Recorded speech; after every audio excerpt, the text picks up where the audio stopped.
Well, that was a long way up. Actually, I drove up here. This is on the 101, the coastal highway now.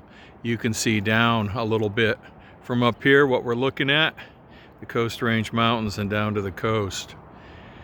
Anyhow, I wanted to talk to you about two major traditions in geography. This might be a noisy place on a Sunday morning. A lot of traffic coming through here, so I may move elsewhere. We'll see how it goes. But I'm up about a third of the way up on Neakahnie Mountain right now, looking south. You're looking south, that is, on the coast. We were earlier way down there. If you can see some rocks sticking up, I think possibly you might see them, I don't know.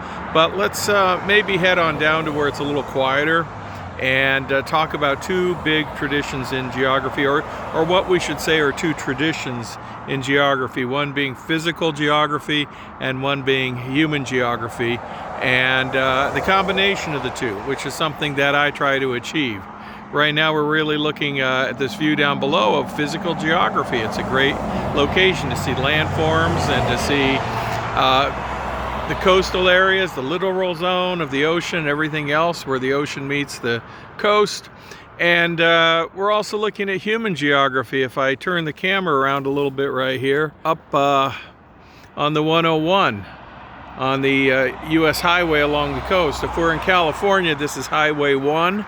If we're in Oregon, it's 101. And this was built in the 1930s, like a lot of major projects, this roadway over the mountain. Let me turn around here, give you a better look what we're looking at. It was built in the 1930s when there were a lot of government projects, the CCC and the WPA, to get people back to work during the Depression years. And before that time, the only way over the mountain here was down along the coast by horse, or a horse trail that went through the mountains.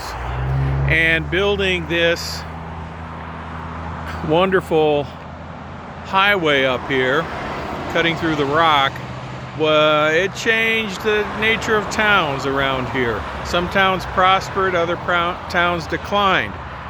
Some little towns were accessible by railroad and they were thriving, and all of a sudden there were now towns accessible by cars in the 1930s with this connection over the mountain, and new towns prospered and other railroad towns seemed to decline a little bit. So let's head down where it's a little quieter and talk about two major traditions or divisions in geography, if you want.